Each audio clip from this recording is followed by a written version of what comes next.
Oh, yun, no? Teka, wala pala akong mic, no? Pero, wait lang, ha?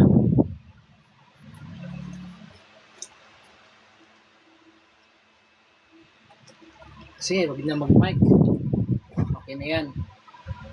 So, mga topak, no? Magandang gabi sa inyo lahat at sa ating mga nasa USA, no? Sa ating mga kaibigan at sa ating mga kababayan dyan, magandang umaga. At sa Middle East, magandang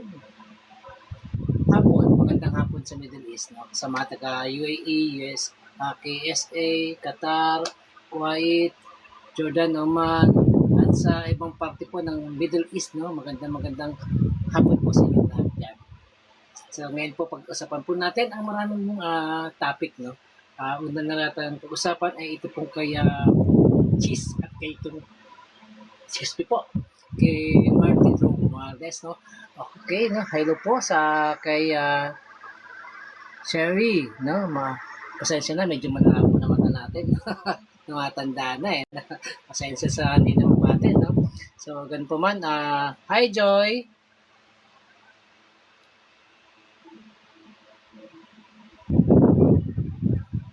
Ito pag-usapan natin regarding dito kay Cheese at kay Martin Romualdez, kay Congressman Martin Romualdez, ang dating Speaker ng House of Representatives, no? Regarding po dito sa mga issue, regarding sa kanilang kinakasangkutang mga issue, so, regarding sa flood control at sa mga flood control funds na sinasabing nakaw. So, ano nga ba itong ating pag-uusapan ito? Ito napaka-importante po ito ng mga kabayan. Dahil una-una po, no, sa usapin na po ng flood control, ay dapat naman taga natin itong ulitin, no? Huwag po natin tantanan at dahil po napakalaking pera po ang nanakaw sa ating kabanang bayan, no? Noon pa man pong 2016 nag-start at earlier part pa yata meron na pagnanakaw o mga anomalya regarding sa flood control, no? Sa DPWH. Ika nga ni dating President Digonio nasa Digonio na ang RD ang pasimuno sa mga lahat ng nakaw nito. Well, hindi naman mangyayari yun kung wala rin basbas, no? Na kung sino mga mastermind, no? Dito sa flood control sa Kalangan. Hello po sa ating mga kabayan, no? Welcome sa ating yung pagbisita sa ating live. At syempre po, no, ito si AG13 Vlog, no, na nagsasabi sa inyo magandang gabi po sa inyo lahat, magandang umaga at magandang hapon, no, sa ating mga kaibigan, sa ating mga pamilya, kaibigan, at katrabaho, at sa kababayan around the world, no. Alam naman natin ng mga Pilipino, sa sulok po ng daigdig ng mundo ay nandiyan po ay merong Pilipino. Dahil po ang kagalingan ng Pilipino ay talaga namang itinataguyod ng ating mga kababayan, no. So sa ating mga kabayan, relax lang po tayo, relax. At pag-usapan ito nga po kay Cheese at kay dating House Speaker Martin Romualdez. At ito na nga po, dahil na po sa nangyayaring issue regarding sa flood control, sino nga ba ang may kasalanan? Sino nga ba ang totoong nagnakaw? At sino nga ba ang mastermind? Ang dami po natin pag-uusapan at ang dami po mga politiko ang may involved dito po sa issue ng flood control scandal. At kaya nga naman po, no, sa katulad na sinabi earlier na si dating Pangulo Duterte ay nasabi niya noon pa man, no, nung kapanahon niya na bilang isang presidente ng ating bansa ay during his term sa kanya administration, nasabi niya na meron niyang pagnanakaw dito sa mga flood control projects ng DPWH. At ito nga ang nasasangkay niya isa sa pinakamahirap na hindi niya masolusyonan. Kaya wala siyang ginawa rito. Dahil hindi niya masolusyonan, hindi natin alam kung involved din ba siya. Kaya hindi siya nagsagawa ano mang mga investigation regarding dito. Pero alam niya kung sino yung mga sangkot dito. Especially ang mga RD sa mga DPWH o yung mga regional director na mayroong mga ghost project na may mga project at budget pero walang ipatayong mga proyekto o project. Ayun nga po ang sinasabi ni Duterte na kahit bigyan daw siya ng another 20 years ay hindi daw niya kakayanin, no?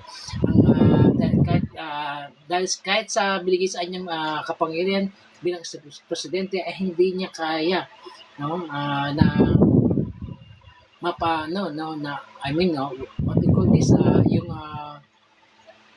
matanggal, malinis ang mga korupsyon na nangyayari sa ating bansa, especially dyan po sa DPWH, kung saan ang kanyang DPWH Secretary ay si Mark Villar, no, na taga namang nilinis ang mga kalsada patungo sa kanilang mga businesses, especially sa mga alam na, Camellia Homes nila, sa mga kanilang subdivisions, sa kanilang mga housing projects, itong mga Villar. Kaya naman po, no, imagine, nagkaroon ng mga kalsada patungo sa kanilang mga businesses, ang itong mga Villar, no, na wala silang ginastos, kundi ang pondo ng bayan, no, ang kanilang ginamit. Kaya naman po, tahimik yung mga Villar regarding sa issue ng flood control. Imagine mo, si Mark Villar po ang DPWH Secretary during the term ng Duterte. Kaya tahimik po sila dahil alam naman nila, no, na konting kibot nila, yayariin sila talaga ng taong bayan. So sa nangyari sa ating bansa ay talaga naman pong kalunos ang nangyari. So dito nga po, no, sa totoo lang, regarding sa flood control at siyempre sa budget na nangyari, no, ng NEP, no. Ay, wait lang po. Ano pa? Hi Tumabig, Axel, thanks for coming. Salamat sa pag-join sa ating live, no, sa ating TikTok live. At sa ating mga kabayan, patuloy po tayo sa pagsuporta sa ating mga vlogger. Hindi lang sa akin, sa iba pang mga vloggers para po kahit na paano ay magkaroon ng engagement ang aming mga live na sinasagawa. No? Sa totoo lang po, bibihira na makapag-live dahil medyo tamad-tamad at sa maraming ginagawang mga video editing. Kaya naman po ay hindi ko na naasikaso ang aking pag-live dito sa aking TikTok. No? Ganun pa man, no? Nagbigay tayo naglaan tayo ng konting oras dito para makapag-live kahit pa paano. So ito nga po, kasama natin ito kay Chis Escudero at kay Congressman Martin Romualdez. So sa gitna ng mga balita ng mga naghahanda umano ang kaso ang ombudsman laban kina Chis Escudero at kay dating House Speaker Martin Romualdez, no? Ayun nga is may critical na kasi may mga critical na prinsipyo na involved ito po talaga at hindi dapat itong kalimutan ng ating mga kababayan itong sa flood control scandal. Kayo mga kabayan, ano po masasabi niyo sa regarding sa flood control scandal? Ano ang masi niyo? Ano ang mga opinion niyo? Pag-usapan natin dito sa ating live para po nang sagot ay manatiling buhay ang usapin sa flood control. Hindi naman natin kinalimutan yan, no? Although marami po tayong mga isyong kinakarap sa ngayon, nandiyan yung energy crisis, nandiyan pa rin yung impeachment ni Sara, at syempre po, talaga ng mga napaganda ng tinatahak ng impeachment ni Sara dahil una-una, no, ang kanyang bagman na si Ramil Madriaga ay talaga namang sumambulat sa kanyang mga revelations regarding sa mga nag-i-issue ni Sara. Pero ganun pa man, back na tayo sa ating usapin regarding dito sa flood control scandal na ni kay Chis at kay Martin Romualdez. Sino ba taga saan ng dalawa ang may sala? Yan po ang ating pag-usapan.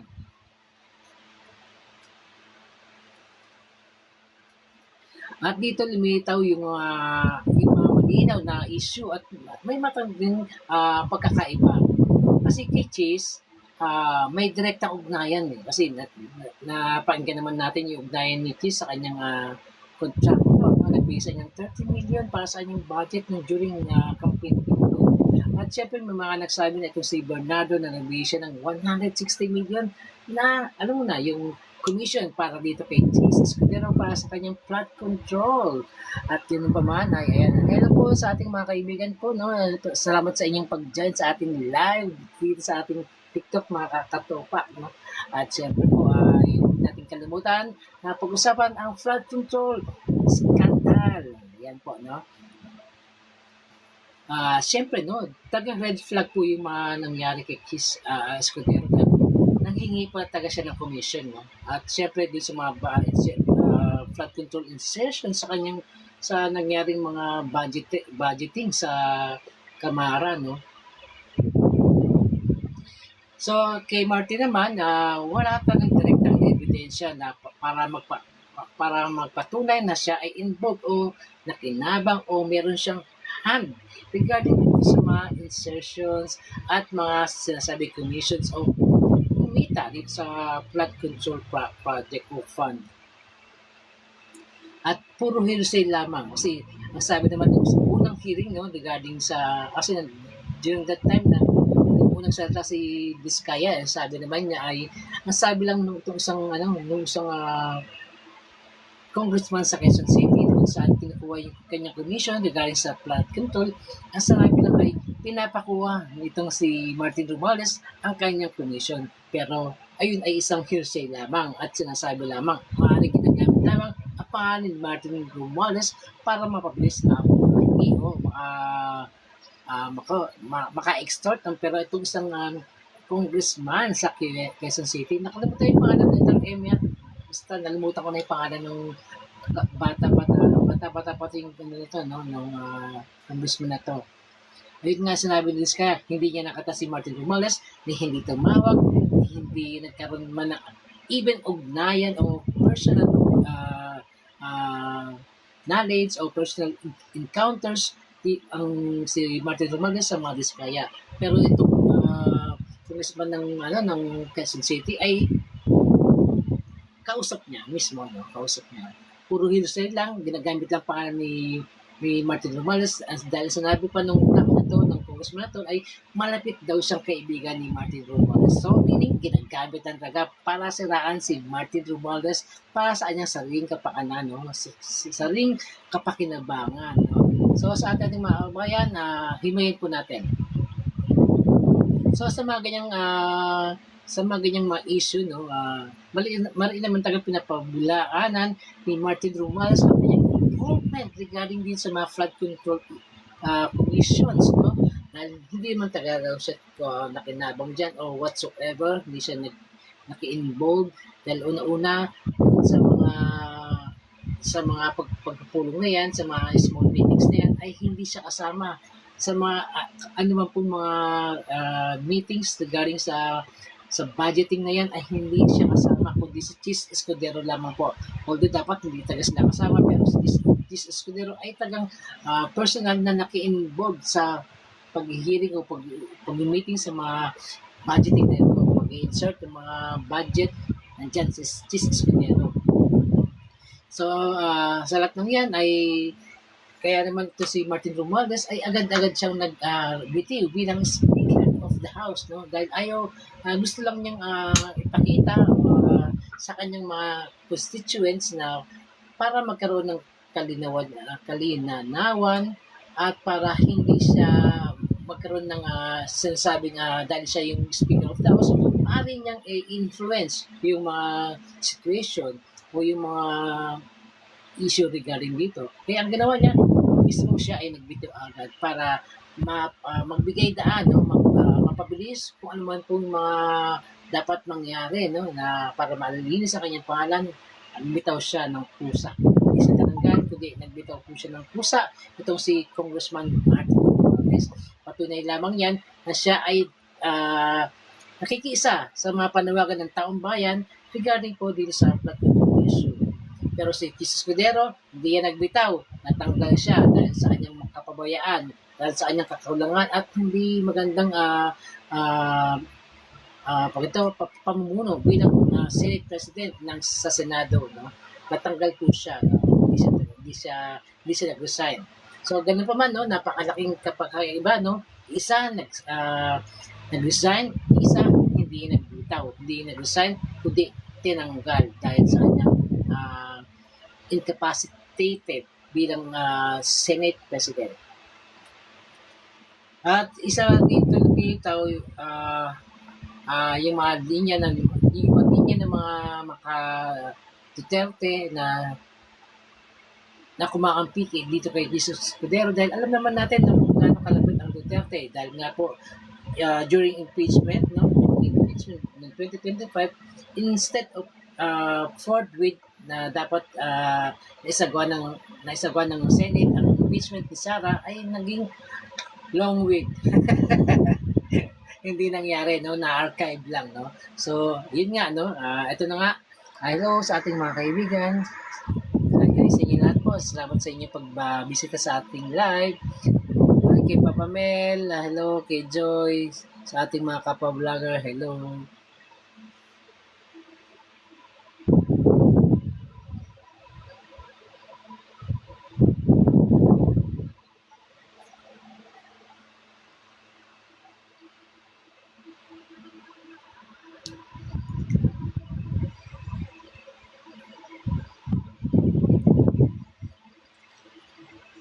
Kay 1, 2, 3, 4, 5, 6. Hello kay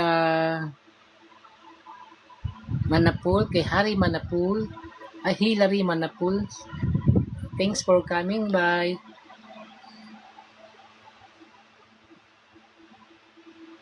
Kay Hercules. Kay Roma. Talyafer. Pasensya na, malabo na mata ni Lolo.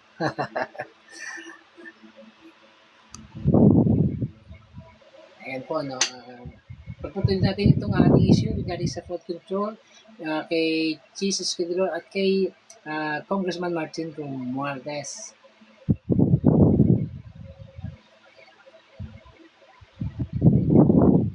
Sa totoo lang po, sa mga ganitong klase ng kaso, no, ang una-unang pinagbabatayan dyan, yung bigat ng bawat akusasyon. At syempre, dapat dito, yung merong matibay na ebidensya na para sa pagpapangalan mo yung mga o pinapalatangan mo ay magkaroon din naman ng fairness, no, sa lahat ng ito. Hindi pwede yung sabihin ko lang na ay siya yung aslan, siya yung aslan. Dapat merong katibayan, may ebidensya. Hindi puro hearsay lang. Kasi sa ito lang, no, sa husgado naman, sa mga ganitong klase ng mga issue ay ang pagbabasihan dyan ay yung ebidensya po. Hindi pwedeng kwento-kwento pero lang katulad ng ginagawang mga paninira kay Martin Romualdez pero walang maibigay na ebidensya para kahit paano ay mapano natin na mapanagot. Kung meron man talaga siyang kasalanan, hindi mapanagot natin siya, di ba? Wala naman problema yun sa atin.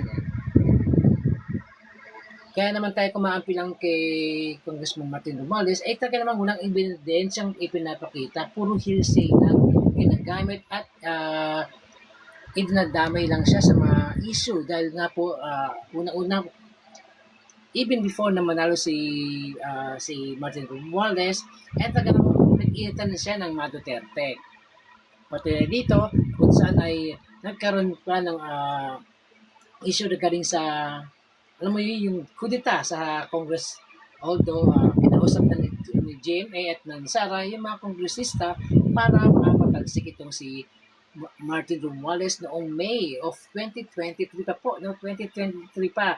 Pero although 2022 pa lang, sa start pa lang, meron talagang bar na kudeta dapat kay Martin Romualdez.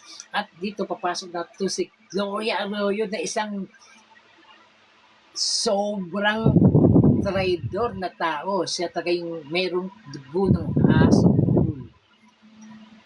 Alam naman natin yung kakayahan ni Gloria bilang isang traidor na tao. No? Ginawa niya yan kay Joseph Estrada na kung saan ay inagaw niya. Ganun din ginawa niya kay Alvarez, no? Kay Pantaleon Alvarez na inagawan din niya bilang Speaker of the House. No? Wala ba itong kasawa-sawa si Gloria Arroyo? Napakasakit, napakaganit, napakatakaw sa kapangyarihan. Grabe. Sa tanda niyang yan, hindi pa siya nabubusog sa kapangyarihan niya. Sa lit niyang yan, pero grabe, daig pa niya ang anaconda sa pagsakmal ng mga posisyon. No? Talagang gusto niya talaga yung mga agaw. No? Wala siyang ginawa sa kanyang buhay, sa tanang buhay niya, kundi ang mga agaw na lamang po ng kapangyarihan. No? Grabe itong si Gloria Arroyo. Sobrang sakim. Grabe talaga. Ginawa niya na kay Erap Estrada para maangkin niya ang presidency nito. At yun nga, no, naging almost 10 years siya sa pagiging president ng ating bansang Pilipinas. Pero yung nakaw niya, mas malaki pa sa height niya. Ayun, yun ang nakatakot sa mga ganitong klaseng tao sa ganid. Kaya naman itong si GMA ay pinagbanaan niya si Speaker Martin noong pang 2022. Kaya noong 2023, nang hindi naging success ang kanilang coup d'etat laban dito kay Congressman Martin Romualdez, itong si GMA ay na-demote mula sa majority speaker ng House ay naging deputy speaker na lamang po siya. Na-demote siya. So, hindi pa rin tumigil itong si GMA sa pagtatangka ikudita at agawin ang speakership kay Martin Romualdez. Kaya naman, nung nagtangka silang muli noong October, na kung saan meron silang tinawag na Red October, mga ganun, pagkudita. At yun naman naging malaking issue yan, no? At tinanggi naman ng ibang partido ang nangyayaring gustong kudita para mas mabilis ma-impeach itong si President Marcos. Kasi po, itong si Martin Romualdez, then Speaker of the House, ay siya yung first line of defense ng ating mahal na Pangulong Bongbong Marcos. Di po ba? Kaya siyang unang-unang ginigiba ng Duterte para maagaw ang presidency kay PBBM. Ganun pa man, noong November of 2023, muling na-demote ito si Gloria Arroyo dahil hindi pa rin siya timitigil sa kanilang pagtatangka na ikudita si Martin Romualdez at madaling mapa-impeach ang ating mahal na Pangulong Bongbong Marcos. Kaya, during noong November 2023, si Gloria Arroyo ay muling na-demote at siya ay naging regular congressman na lamang. Hindi na siya deputy speaker, lalong hindi siya majority speaker. So, natanggal siya bilang majority speaker noong una, pangalawang pagtatangkaya, tanggal siya bilang deputy speaker. Ngayon, hanggang sa ngayon, sa kasalukuyan, siya ay regular na congressman. Pero, hindi pa rin tinitigil si Gloria Arroyo sa pagtatangkang maagaw kay this time naman kay Boji D naman na nagtatangkaan niyang ikudita naman ito. Pero as usual, hindi po naganap, no?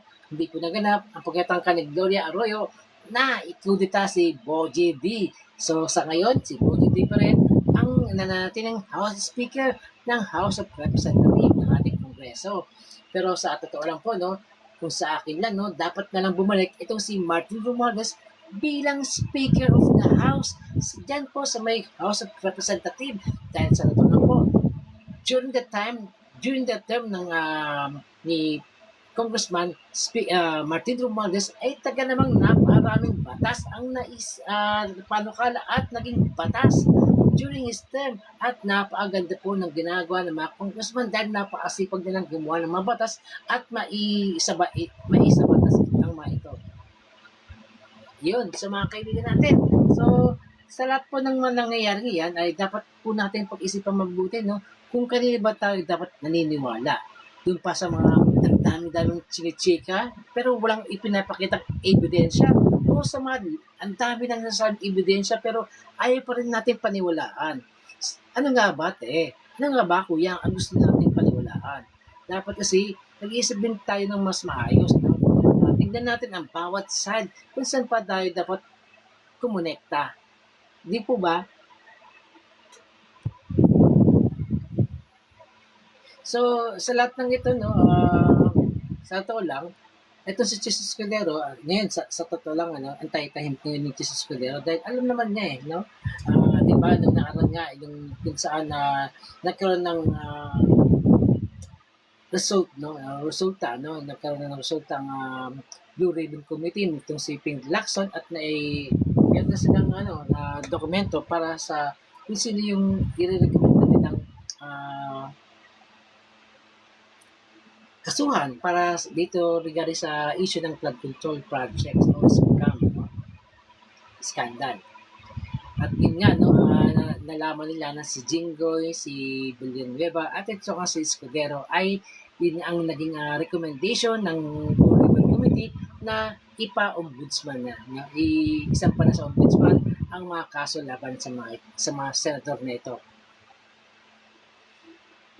Sa totoo lang, ano nga ba yung dapat natin malaman? Ano ba ang facts na dapat natin malaman?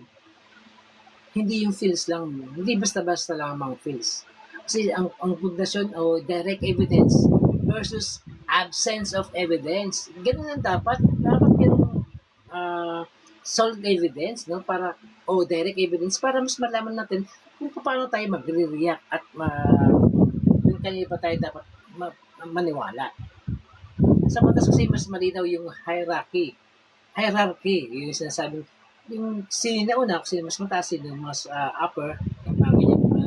Sabi nga, pag meron kang direct evidence, yung sinasabing mga corroborated testimony, tapos yung mga documentary proof, syempre, kailangan yan. Yung hearsay, pinakamahina yan. Kasi, ang daling magkwento, no? Ang daling magchismis, pero nasaan yung mga proof ng mga sinasabi mo na yan? Kung meron man. Dapat mapatunayan, mailabas mo. Yung totoo dyan. Hindi basta-basta naniwala ang mga husgado, yung mga taga, yung mga judge, no? Para piliin na pumanig sa mga nagsasalta ng hearsay lamang. Sa kaso kasi ni Jesus Escudero, meron talaga siyang direct admission eh. Sabi naman niya, 30 million donation mula sa contractor. May sworn affidavit siya. Tapos yung 280 million kickback allegation. Yun pa, isa sa mga matinding katibayan eh. Di ba? Ay, ito sa ating, hello sa ating mga kaibigan. Kay Knight Templar, hello, salamat sa pagbisita. Kay Branch, kay Ellie Orines, I'm sorry, kay UniB, at kay DM, kay Kakam 1017, at kay Zay Kai. Hi Unibi.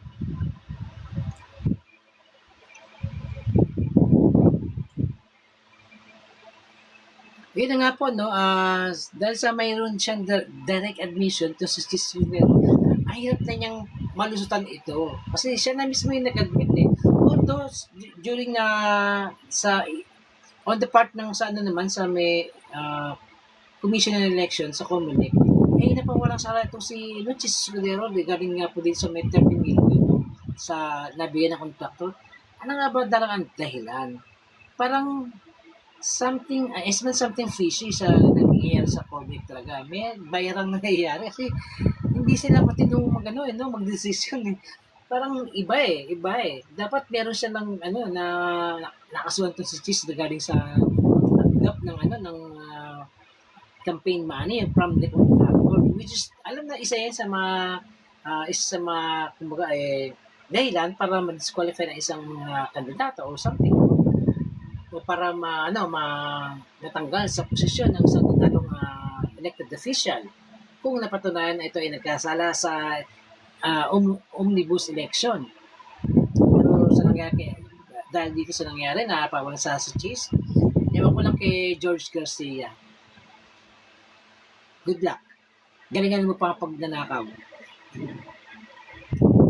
At syempre, sa DOJ at sa ICI, recommendation ng plunder case dito si Cheese Escudero, no? Meron siyang recommendation na plunder case. At meron ding specific project at amount na narinig na natin mula sa mga testigo, especially dito kay Mr. Bernardo ng DPWH na meron siya naibigay dito kay Cheese Escudero. Naman, sa kaso naman ni Martin Romualdez ay no adverse finding mula sa ICI, even sa DOJ. Wala silang masasabi talaga na ito ay na si Congressman Martin Romualdez ay involved sa mga ganitong klaseng pagnanakaw o karumal-dumal na to, heinous crime na to, kung tutuusin dahil alam niyo naman nangyari dahil sa flood control na yan, marami tayong mga kababayan na nalunod during sa mga storms, sa mga bagyo na nangyari at pagkuha ng lupa. Alam naman natin yung mga nangyari, di ba? So, dapat nasa heinous crime na itong ginawa nila. Sa pagnanakaw nila, sa mga ah, substandard na mga materials na ginamit nila. Kaya madaling nasisira yung mga proyekto na kanilang ginawa. May ginawa pero sira agad eh. Kasi nga substandard. Dahil nga ninakaw yung mga budget na dapat sana ay yung taong bayan sana ang nakikinabang. Dapat kasama rin sila sa pakinabang nila kung tutuusin eh. Pero ang nangyari sila lang yung talagang pakinabang. Sila lang talaga yung pakinabang.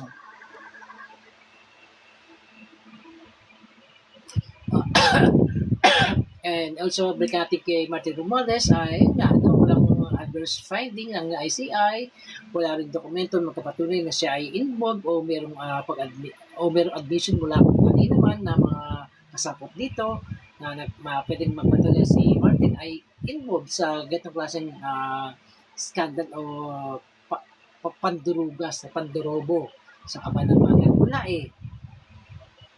At wala rin direct transaction. At nga naman sabi, puro lang sinabi na kaibigan ako matalik ni Martin Romualdez. Malapit ako kay Martin Romualdez. Enough ba yun para iisapot mo isang tao, idamay mo? Di pa hindi. Kasi ang daling sabihin lang naman nun eh, di ba? Pero wala nagpapatunay na ito nga involved sa magandang klaseng pagnanaka o pagpuan ng komisyon. So may mga testimonya laban sa kanya, ay pinawid din naman, no?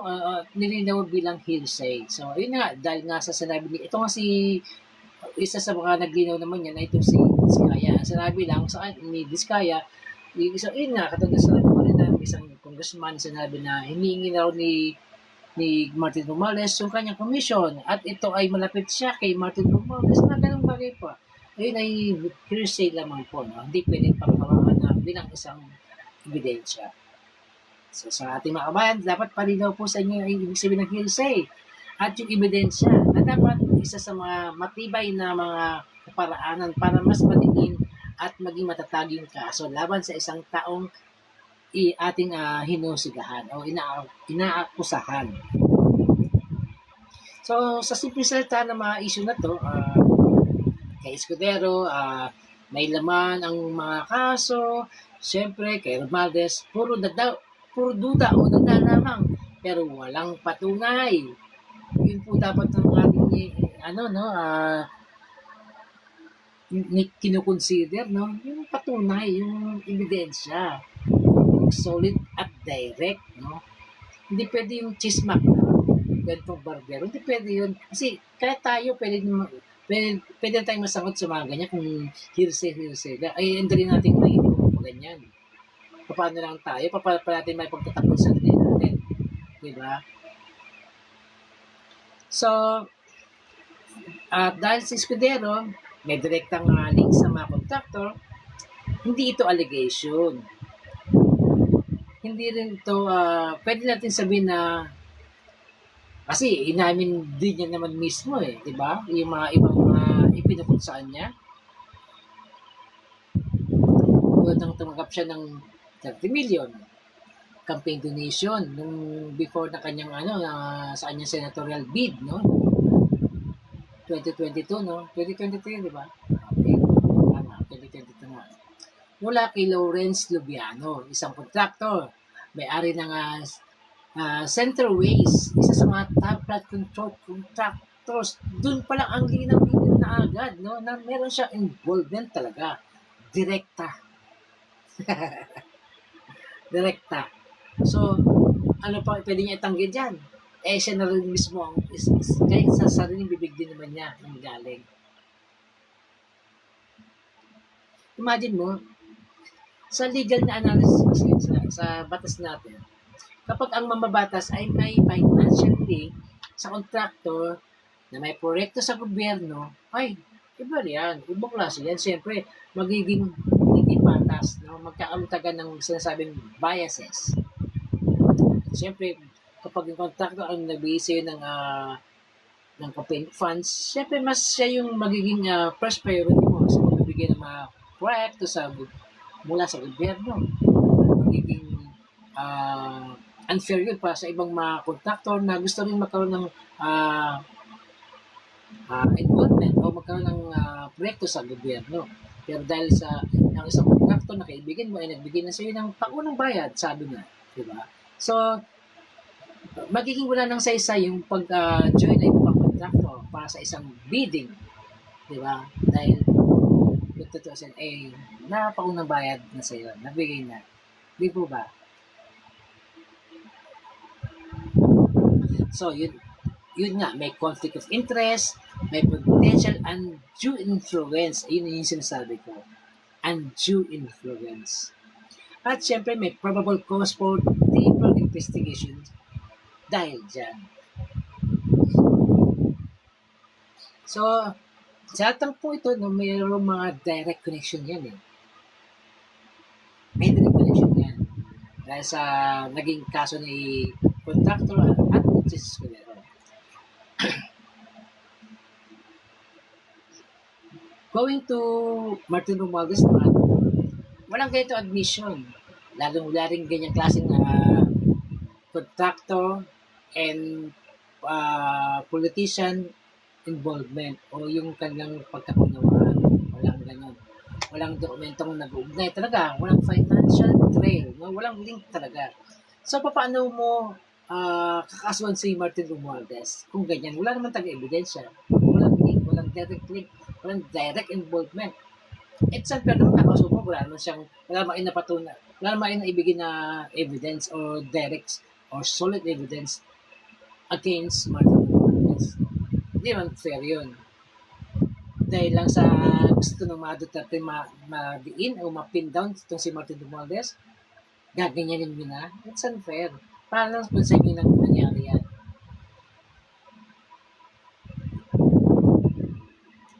At siya yung 280 million kickback naman ni Escudero sa testimony, detalyado at sinumpan na yan. No? May sworn affidavit yan. So, ayun nga sa affidavit ni dating DPWH, Roberto Bernardo, yun nga, nasabi rin na mention ko na siya kanina pa. Sorry, ang kati ng tenga ko. Pasensya na, kati ng tenga ko. Hindi ko alam kung may langgam eh. Basta nangati siya eh. Wala naman siyang nakuha, wala naman nakitang dumi eh. Hello, salamat po sa pagbisita sa ating dalawang matyagang nanonood. Salamat po sa tatlo na. Salamat po sa inyo. Ayun nga, no, sabi dapat nga ni dating DPWH, Yusek Roberto Bernardo. Sa 160 million, no, unang delivery niya dito kay Jesus Escudero. At the next time is 120, kaya nga po may total na 280 million back itong si Escudero. Malinaw po yan. At walang ganyan na kiss kay Martin Romualdez, no? So, huwag nyo nang ipin down si Martin Romualdez dahil wala po talaga siyang kinalaman sa mga nako na yan. Dahil na si Martin Romualdez ay talagang self-made billionaire na po yan. Bago po siya pumasok o pumalaot sa politika dahil po siya ay isang abogado sa mga mining corporate. Imagine mo, ayun yung sumunod na delivery, 120 million. Okay din si Jesus Escudero, no? Galing niya kumita ng pera, no? Ayos na. So, doon pala, nagkabigayan pala ng itong delivery ng pera kay Escudero ay nangyari dyan sa Cherry Mobile Building dyan sa Maynila. Si Maynard Mu ang nag-facilitate ng transaction, no? Ayun nga, total is 280 million. Wow! Jesus Escudero. Hindi ka man nagpakapi sa akin nung pumunta ako ng Senate. Puna si Lito Lapid nagpapakain sa akin sa Senate. Thanks nga pala kay Senator Lito Lapid, no? Pag napupunta ako ng Senate, no? Yung staff niya, si Florante, no? Rosales, ang aking tumatanggap sa akin din at syempre no nagbibigay sa atin ng meal, no? For free, no? Sa bagay hindi ba pupunta kay Jesus Escudero pero sana punta pala ako kundi nabalatuan sana ako ay na ako makatunog eh, sayang, no?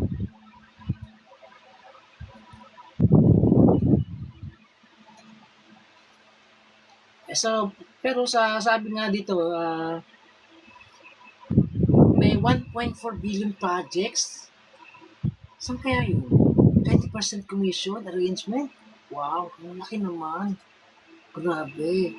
Sa batas, kapag may testimony, may sinumpaan, ano nga ba yung ano sa batas? Di ba? At mayroong detalyadong testimonya, siyempre, nandiyan yung oras, lugar, siyempre yung halaga ng kung magkano yung pinag-usapan o yung nakuha. Siyempre, meron kang nakitang tao, kumbaga visibility, visible sa'yo na nakita mo yung tao at nakausap mo. May pangalan ng individual. Yun nga, no? May kausap na di ba? Paano ka mag-a-apera? O paano maibibisyo? Siyempre, kahit paano, meron kayong transaction, meron kayong naging communication. Pero kay Martin Romualdez, walang ganyang nangyari. Walang sworn statement o sworn testimony o affidavit na naipasa o naigsagawa. Walang ganyan. Wala rin nagsasabing tumanggap siya ng pera, no? Literal, inabot sa kanya. Walang ganun pong mga issue. Walang pong ganyang mga kwento. At talagang walang detalye ng transaction. Puro lang sinabi, nagpadala ng mali-malita sa bahay pero wala doon si Martin Romualdez. Pwede ba naman yun? So, sino natanggap ng ng pera, malita pa naman. Imagine mo, sa daming billion yun. Tapos walang tumanggap. Ano, ghost? Pati sa pagtanggap, ghost people pa rin. Ayos na, ano?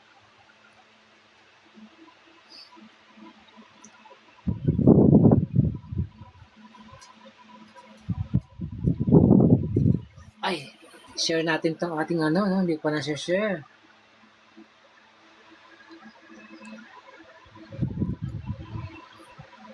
Share natin, no? Ating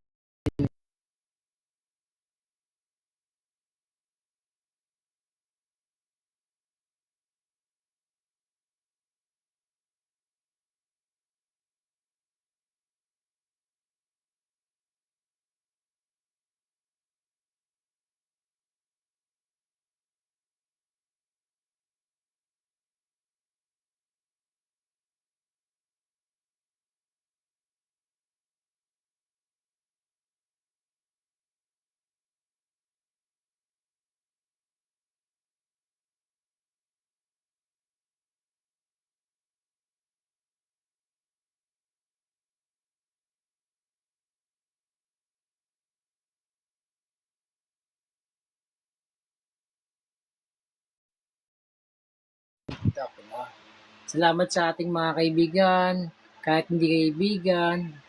Hello po sa sa pagbisita sa ating TikTok live mga katawag. Salamat po sa pagbisita.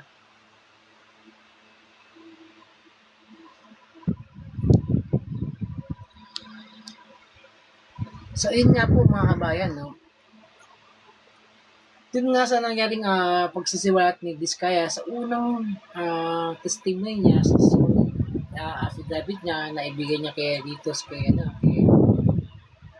although yung kanyang sworn statement nito, ay alam naman natin kung sino yung scriptwriter nun, kundi si Marco Lecta, si Pugs.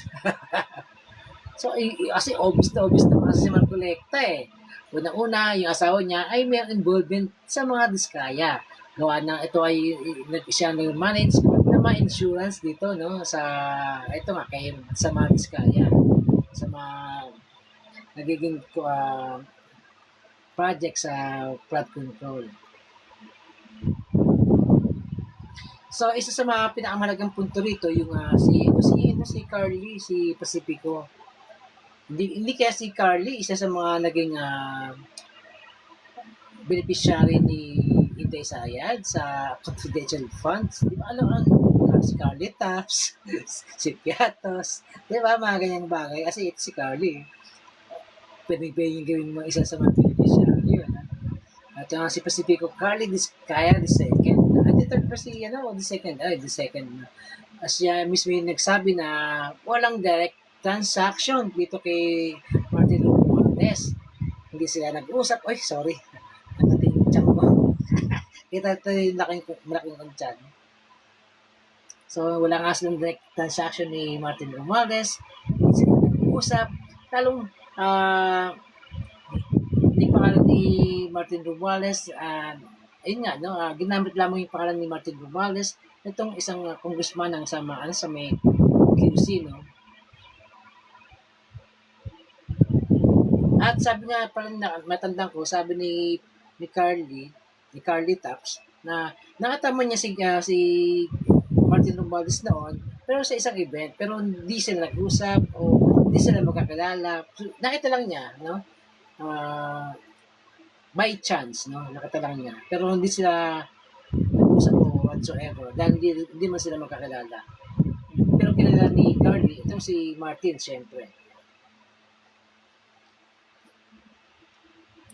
Yun nga, sabi nga ni Carly ay nag-name drop lang itong isang congressman. Alam mo tayo pangalan eh. Pasensya na, makalimutan na lolo nyo. So, sa legal implication nito sinabi ni Carly, kapag ang testigo mismo ang nagsabing wala kaming direktang ugnayan o bumagsak yung wala silang direktang ugnayan o yung transaction o personal transaction o pag-uusap, diyan bumabagsak yung kaso. So, nagkaroon ng parang nababaliwala, no? Kasi wala namang dapat pag-usapan dahil wala silang naging direktang ugnayan nga, sabi nga. So, ang resulta ng mga ganyang klaseng ganyan ay, siyempre, allegation versus Romualdez ay hearsay. Diba? Wala. Dahil yan kasi maggawa ng kwento, yung mga didiset. So, pag walang admissible, pag walang admissible proof na nagsasabi o nagpapagay laban kay Romualdez, yung mga ganyang klaseng wrongdoings ay maliwala na yan, basura na yan, trash. At syempre, pag-usap natin regarding sa budget insertions, sa totoo lang, no, sa budget insertions na yan, doon pa lang 2016, no? Noong 2018-19, no, kung saan si Eric Yap ang chairman ng Appropriation Commission. At kung saan siya ang namahala regarding sa mga ganyang pagbibigay ng mga budgets. At kilala niyo ba si Eric Yap? Ito si Eric Yap ay best friend ni Pulolong, ang pinakalaking buhaya sa buong mundo na taga Davao, no? Kaya naman ang Davao crocodile farm ay busog na busog at tuwan-tuwa dahil sikat na sikat, no? Dumarami ang mga buhaya sa Davao lalo. So yun nga, no, dahil sila ay friendship, best of friends, silang dalawa ni Eric Yap at si Pulolong. So, dun pa lang alam na natin kung bakit nagkaroon ng 51 billion itong si Pulolong. Di ba? Samantalang iba, hindi pa umabot ng 1 billion, no? 500,000, 500 million, to 800 million, ganun, hanggang 200 million, 2 billion ang pinakamalaki sa mga malaking cities, katulad ng Manila. Manila nga hindi yung iba pang malaking cities, no? Key cities. Pero ang si Pulong, 51 billion, imagine mo, in 3 years time, no? Kaya naman itong kanya anak ng si Omar Duterte, 150 ang naipatayong 7-Eleven sa Davao City. Ano bang trabaho niyan?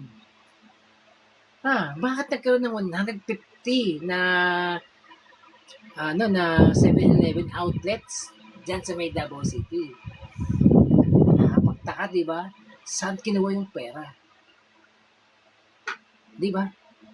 Saan kinuha ang pera? Timing naman, dahil may 51 billion si Pulong. Pero ang Davao City ay binabaha pa rin. Wow naman, no? Palakpakan ng mga taga Davao, no? Sa inyong congressman, no? Ang galing, talino magnakaw.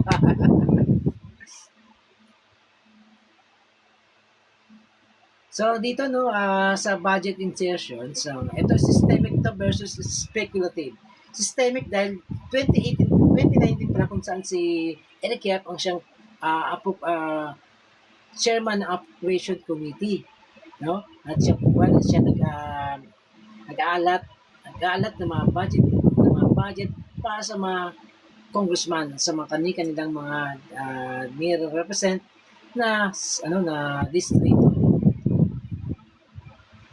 Yun na nga, yung 142.7 billion insertions.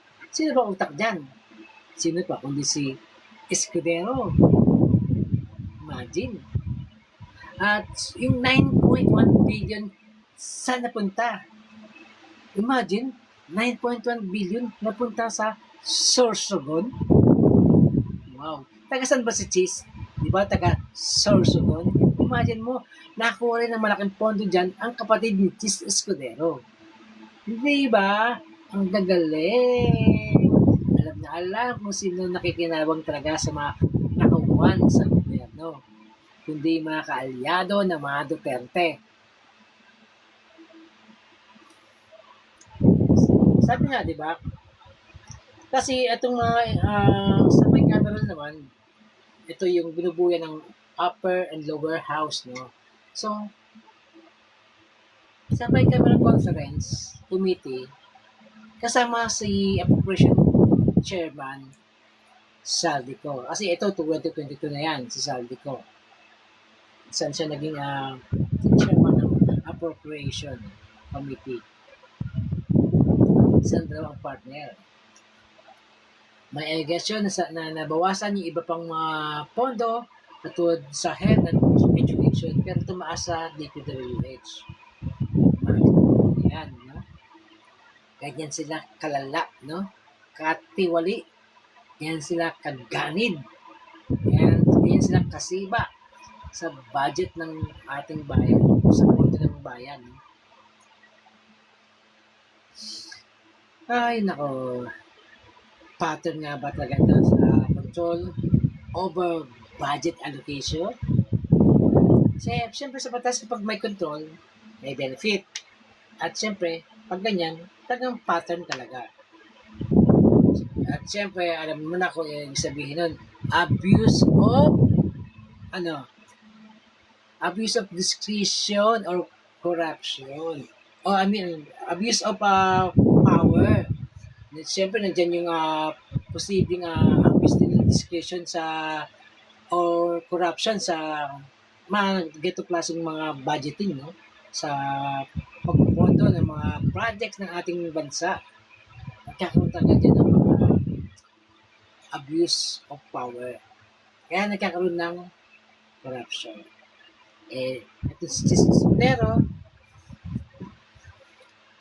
kilay lang. Medyo na ba ang halaga ng kilay? Di ba? Si Mr. Kilay. Pero in case naman kay Martin Romualdez, ayon sa ICI, dumaan naman sa proper sa proseso ang lahat ng mga proyekto na kanyang naisagawa.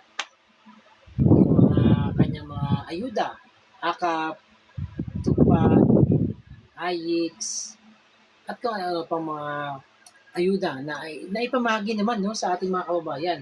Nandiyan yung kasi ako kasama ako sa pagpunta sa mga iba't ibang probinsya no sa ating mga key cities sa mga pagbibigay ng ayuda niyan at ipamahagi yan sa mga tao through DSWD.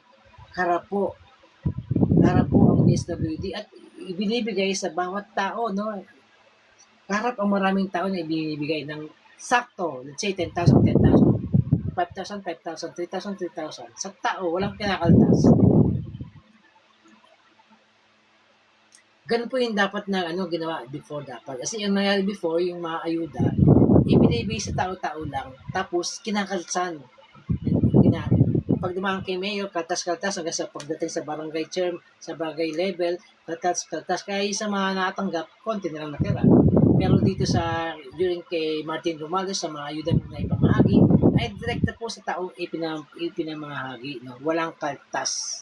Kung sino man may kumaltas, ewan ko na lang. No? Kasi direkta ng DSWD naman, no?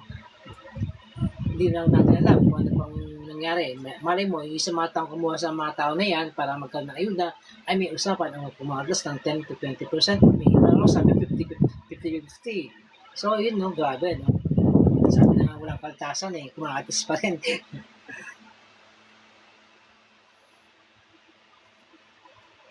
So, sa mga ganyan, no, sabi nga na ICI, walang ebidensya. Walang ebidensya ng manipulation. Wala ring dokumento ng illegal gain. So, ayun pa sa, sabi nga ni Senator Lacson, no, may questionable insertion sa system pero walang konkretong ebidensya laban kay Martin Romualdez. Yan po ang totoo, no? Totoo po yan. Wala po tagang kinalaman si Martin Romualdez, kundi itong si Saldico at si Escudero lamang po talaga ang nag-partner para po magkaroon ng mga insertions. Hindi po ang si Romualdez, lalong hindi si President Marcos. Una, si President Marcos lamang po ang taga-pirma po ng mga budget na yan. Pero hindi niya hawak yung pera. May sarili siyang pondo, pero yung ibang pondo na ina-allocate sa mga budget, sa mga departments, sa mga agencies, hindi na po niya hawak yun. Kasi naibigay niya na through signing the NEP. No? So, yun nga, no? Walang ebidensya laban kay Martin Romualdez. At lamang higit kay President Marcos. Wala po. Sinisiraan na nila dahil nabuking sila. No? Nabuking sila. Gusto lang i-counter ng gante ang ating mahal na Pangulo at si Speaker.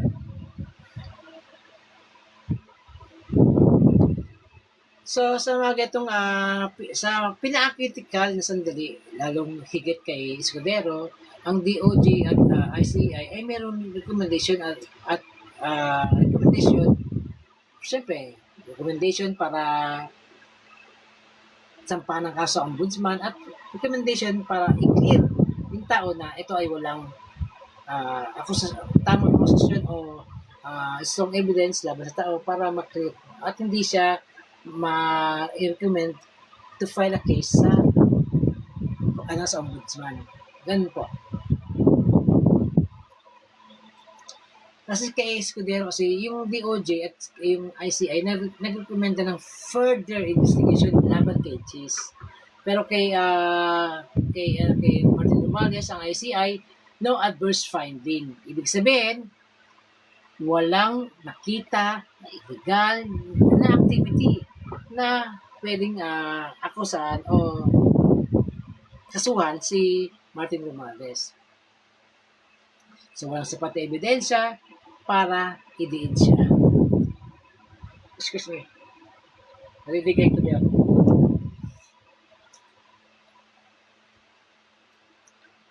Yun nga, katulad ng sinabi ko kanina, si Martin Romualdez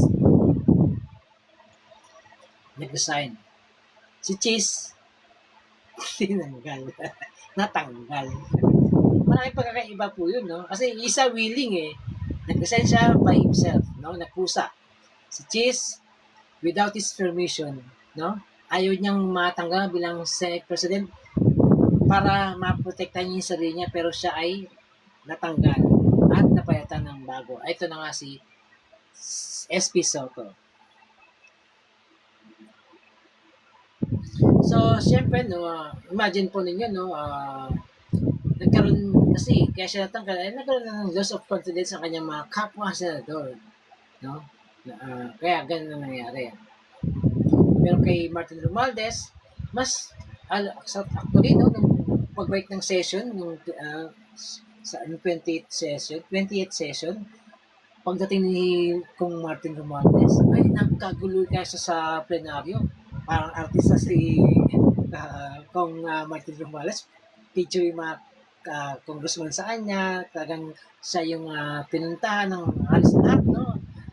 Kahit hindi niya kapartido, no? Pero binati siya kasi nga napaka-popular ni at napakagaling kasi ni Speaker Martin Romualdez during his term as speaker sa Kongreso. Ang galing kasi ni Speaker at siya yung tao na hindi kanya hihindian ah,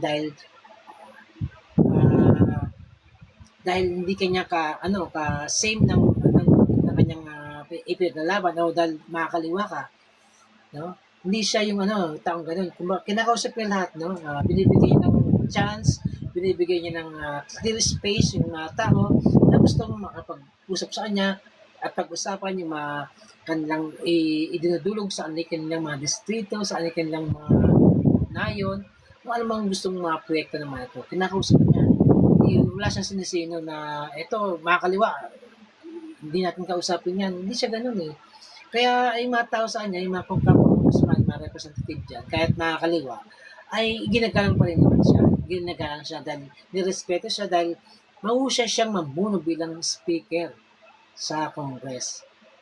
Yan po ang tanda ninyo. Kaya ganyan kamal si Martin Romualdez na mga kapwa niya, congressman. Oops.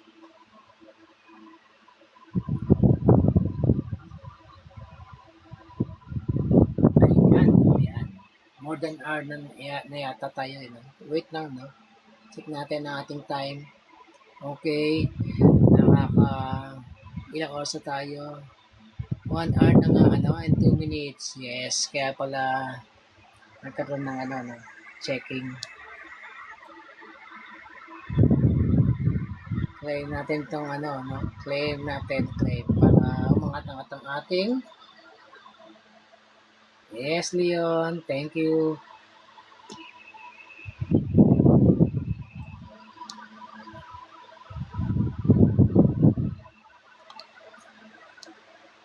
Okay, thank you.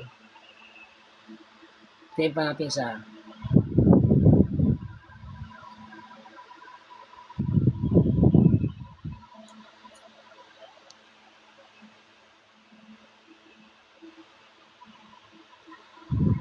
got it.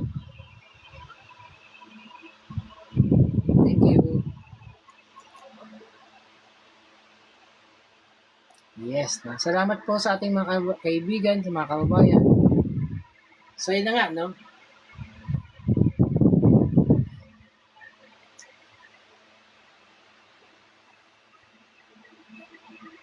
Sa nangyari nga po ng kay Cheese at kay Martin Romualdez, in case of kay Martin Romualdez, yun, no?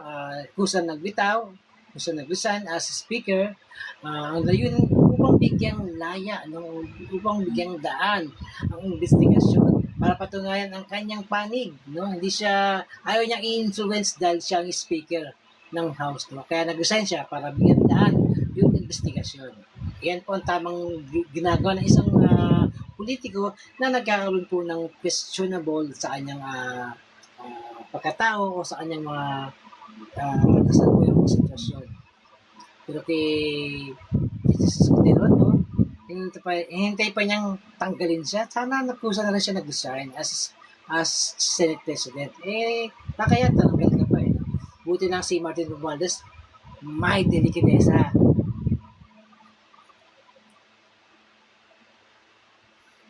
Sa totoo lang, no, yung ginawa naman ni Speaker Martin Romualdez ay yung nag-resign siya, hindi naman ito ibig sabihin admission of guilt. Ito paraan niya para mas mabigyan ng daan, no, ang investigation para hindi niya ma-impluwensyahan. Nagiging fair lang siya sa lahat, no. Ayaw din niya masabi na pinsan niya ng ating mahal na Pangulo. Yun ang tama. Magkaroon ng delikadesa. Tanda mo yan, Jesus Cordero, sabi ng parents ko, yung father ko sa side niya, kamag-anak daw namin si Jesus Cordero. Wag na, uy!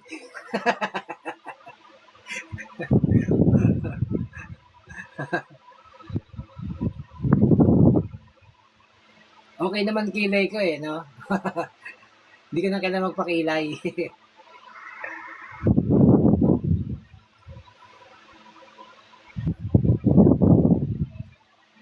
So, ang pinakamalaki pagkakaiba ni Escudero kay Martin Romualdez o other way around, katulad sa sabi ko kanina, si Escudero may 200 million kickback, 280 million kickback. Si Martin wala. Walang direct link, walang direct sworn testimony ng bansa niya, walang dokumentong illegal, pero kay Escudero, meron. May budget control allegations. May admission ng donation. Di ba? Pero kay Martin Romualdez, walang ganyan. Walang dokumento ng illegal gain. So, at malinaw din na at nilinaw ng kontraktor na si Diskaya na wala siyang personal na ugnayan kay Martin Romualdez. Pero kay Escudero, sabi ni Yusek Roberto Bernardo ay siya mismo nagbigay kay Escudero ng 280 million. Una 160, then 120. Malinaw yan. So, yun po, no? Ayan pa. So, si Escudero, recommended ng ICI at ng DOJ na kasuhan sa ombudsman. Samantalang kay Martin Romualdez, wala. Hindi, dahil kinilot siya ng ICI at dahil nga sa no adverse finding, kusang nag-assign para sa investigasyon. Ito ay hindi simpleng pareho silang kakasuhan. Ito ay isang kaso na may konkreto ebidensya versus isang kaso na kulang sa patunay. Ay, naku, nakapakot magsalita. Natutuyaan na ako ng laway. Nalalamunan.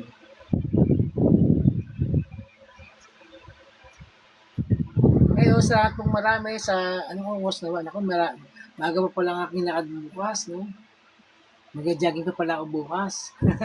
Malapit na, oh, mamaya. Sabi, di ba, delikado raw yung false equivalence. Bakit ba?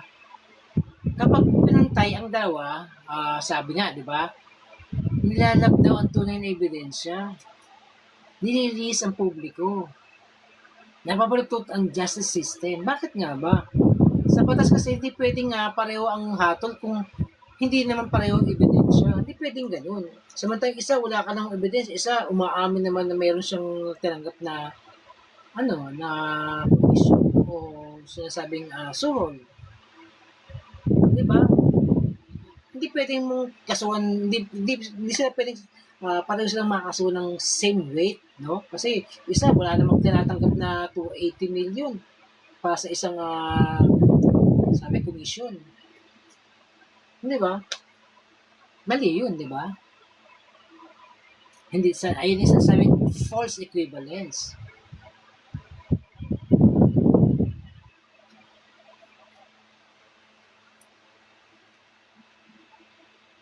Sabi nga, ang kaso na may malinaw na takeaway, legal takeaway.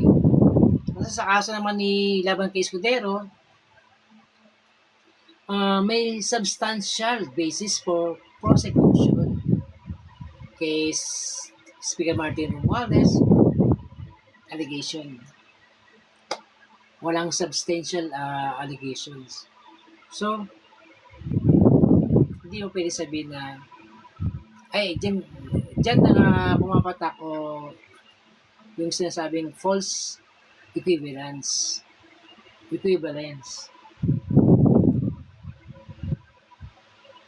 So, siyempre, sa kaduduluhan nito, no, at the end of the day, no, babalik tayo sa pinaka-basic na prinsipyo ng batas.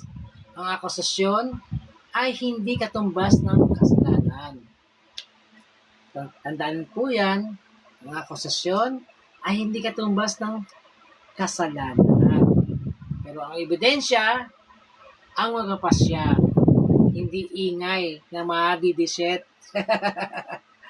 Ang ingay ng didiset, pero wala mo naipakitang ebidensya laban kay Congressman Martin Romualdez. Pero kay Kenneth, ang dami ebidensya. Ang dami. Aminado na nga siya eh.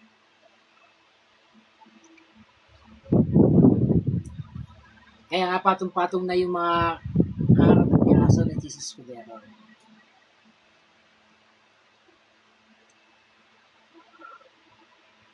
Ay, naku na pantok, no? At the end of the day, ang ating masasabi sa batas, hindi sapat ang pangalan sa headline. Ang tunay na suotan ng batas o ng ebidensya ay sa laban, at sa laban na ito ay yung dapat may malinaw kung sino ang may bigat at kung sino ang wala. Oh. So, dyan nagtatapos ang ating live, no? Para sa ating ngayong gabi, no? Kasi mag-12 na, no? O, yan. Nantok-antok na ako, eh, no? Salamat sa pagbisita niyo sa aking live, no? At syempre, first time ko ulit, no? Kaya pa ulit nag-live, no? Tagal ko na din nakapag-live, eh. So, salamat po sa inyong pagsama sa akin at ako ay saluha, bato, ang tabayanan sa aking pagla-live at samahan sa aking pagla-live, no? Sa aking pagdaldal dito. Maraming pong salamat sa inyong lahat, no? Love you po. Ayan. Sa susunod mo ulit, no? Bukas po, mag-live po din ako. Bandang tanghali, mag-live ako. At sa gabi naman po, huwag niyo po kalimutan, meron po akong programa sa Radyo Pilipinas po, no? Mula 8 p.m. hanggang 9 p.m. po, no? Every Thursday po ang aking radio program sa Radyo Pilipinas, ang Vloggers ng Bagong Pilipinas. Kasama ko syempre si Admin Rich, no? Ito po ang inyong likod, si AJ Tatin Vlog, no? Nagkasabing good night po, no? Huwag niyo kalimutan, supportan ng aking radio program sa Radyo Pilipinas, Vloggers ng Bagong Pilipinas, 8 p.m. to 9 p.m. every Thursday po. Salamat po. Bye-bye. Thank you, thank you, thank you.